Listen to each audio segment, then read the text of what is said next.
Ben White confirmed in London to complete Arsenal transfer. Ladies and gentlemen, it seems as if Arsenal have their third transfer of the window in the bag, as photos of Ben White in London get leaked to the internet. We shall also be discussing Arsenal's 4-1 victory over Millwall in pre-season, and also get a latest on James Maddison's potential Arsenal transfer. So join me in today's episode of The Transfers FC.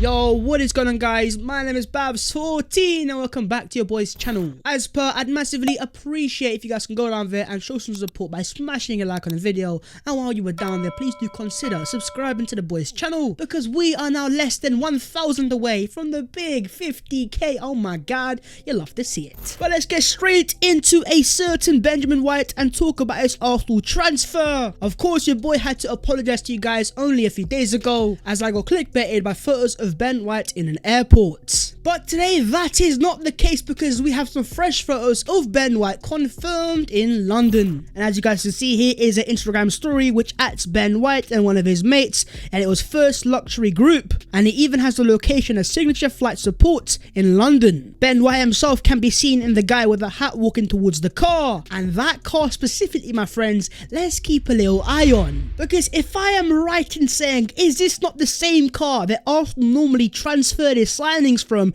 the airport to London Colney? Here is a video of Mikel Arteta's first day at Arsenal, and look at the car. And likewise with Nicolas Pepe, look at that car one more time. It is Detective FC for Mr. Babs14, and let's just say, make of that what you will. Arsenal fans have also claimed that this is Biggin Hill Airport, and it is the closest airport to London Colney, Arsenal's Mercedes van 2. So you've got the Arsenal car, and you've got an airport quite close to our training station. Things here are all starting to add up all together.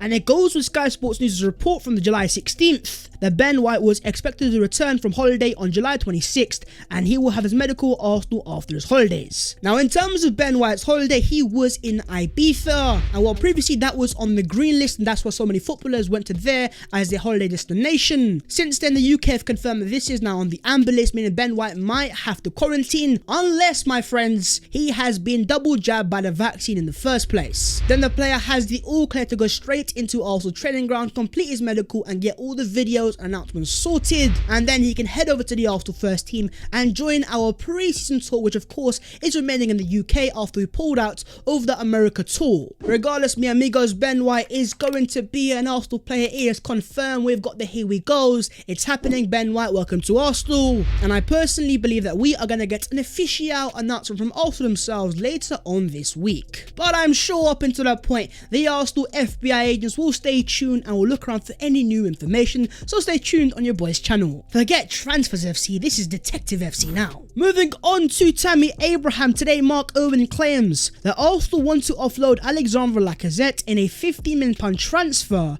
and then push ahead on a move for Chelsea's Tammy Abraham. Now, Mark Owen himself, while he works for the Sun, normally he is a pretty decent journalist in terms of reliability, so make of it what you will. But when it comes to reliability, certain someone in Mr. Here We Go, Fabrizio Romano, is normally pretty spot on with Arsenal transfers. And in his own words, Fabrizio Romano says that Arsenal's interest in Tammy Abraham is serious. So Arsenal are serious, they want Tammy Abraham and they want him to replace Alexandre Lacazette. But on that, Fabrizio says, I think Chelsea will wait until they have a new striker before they will sell Tammy Abraham. This is my feeling. Arsenal's interest is serious, but no official bid has been made. Now, reports in the past have claimed that Arsenal are looking for a loan with a £40 million obligation to buy on Tammy Abraham. But if Arsenal were to get Tammy Abraham, would we indirectly be funding the transfer of Erling Haaland to Chelsea? That is nothing that I don't want to see. And in terms of Alexandre Lacazette, is Tammy Abraham as of next season going to be a real upgrade? Of course, I can see the argument for the long term. Tammy's still 23 and Lacazette's in his 30s. But do comment down below, would you be happy if Arsenal were to replace Alexandre Lacazette with Tammy Abraham? Are you for it or are you against it? Okay, then moving on, let's discuss Arsenal's 4-1 victory over Millwall. That is right, my friends, Arsenal Football Club finally have a dub in their pre-season tour against Championship team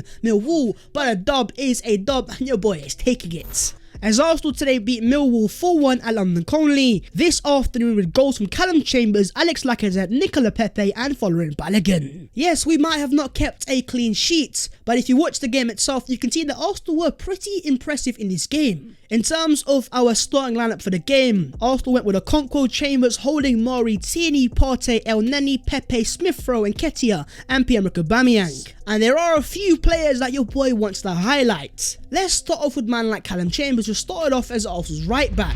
And once again, as your boy has said in the past, it looks like Mikel Arteta sees Callum Chambers as a potential option for a long-term right back going into this season. While on the left-hand side, you had Tierney really pushing up high as almost a left winger. Chambers was playing a more inverted right back role, very similar to what Man City had with Zinchenko and Cancelo. Not only did he score Arsenal's first goal, but can we talk about his assist for the second? A fantastic whip cross from man like Chambers over to Lacazette, and it was beautiful scenes. So let's keep an eye on Callum Chambers as a right back. I also want to talk about a certain Albert Sambi Lokonga, as it was Sambi scenes Jeff in the second half where Sambi came on and he was pretty impressive. I'm not trying to get too carried away, but overall Sambi played in the role of Granit Xhaka partnering Thomas Partey, and in the attacking phase he was moving over to the left hand side, filling in for the left back when Tavares was pushing up high. I'm not going to say he's going to be our first team midfielder from the start of the season, but he was incisive, he was promising, he was always positive on the ball, and was never fazed by any pressure put on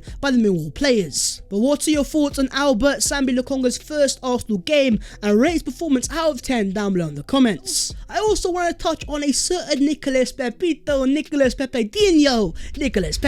Again, it was Millwall, but overall in 2021 in general, Nicolas Pepe has been one of Arsenal's standout performers, and in this game once again he looked very composed, very much secure on the ball, and every time looking to make runs into the box and always providing a goal threat for the Arsenal team. You guys know your boy's a massive fan of Pepe. I've got Pepe on the back of his shirt for God's sake.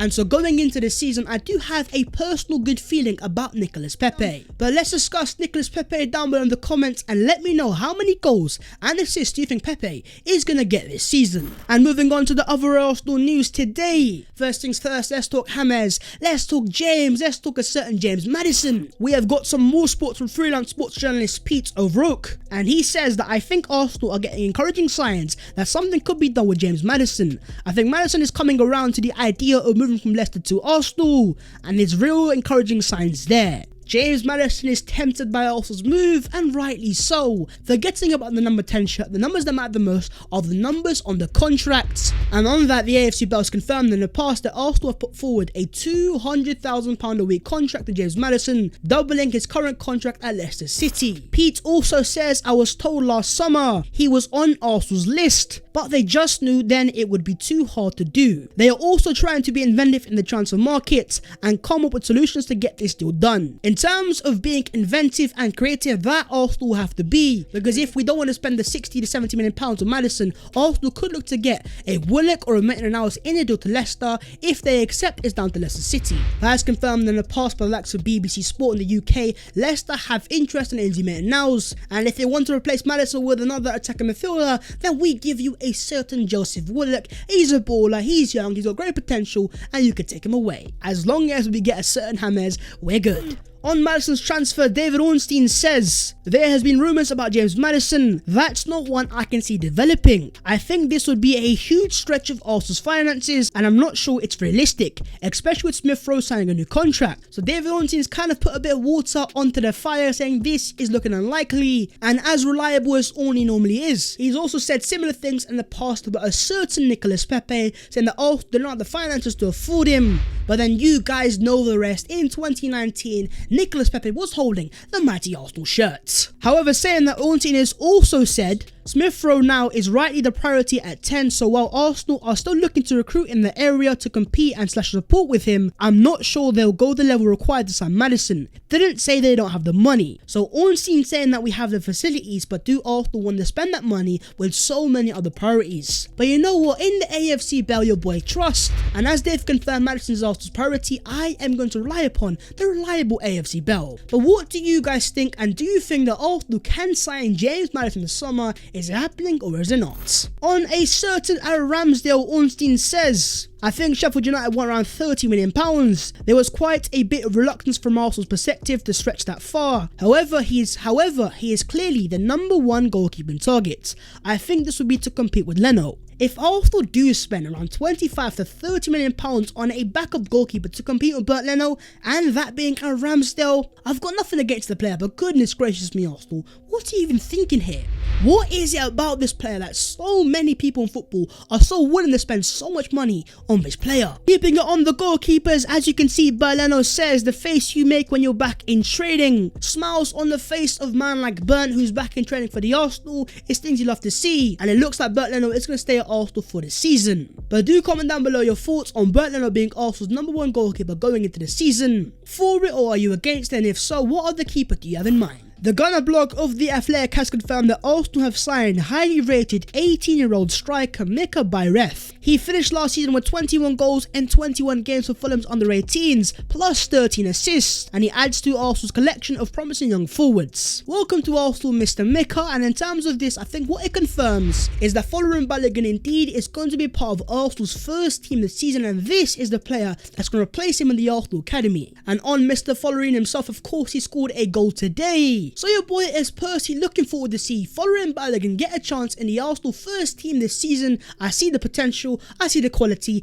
and I see the baller in the making. But that is the video there and there. As per, if you have enjoyed, smash a like on the video, and while you're down there, please do consider subscribing to your boy's channel. If you want to follow your boy on them social medias, the links will be down below in the description. But that was the latest episode of the Transfers FC, and your boy done it. I won a whole video without saying gargantuan institution a single time. I know I just said it, but it is what it is. I will see you guys soon in a bit.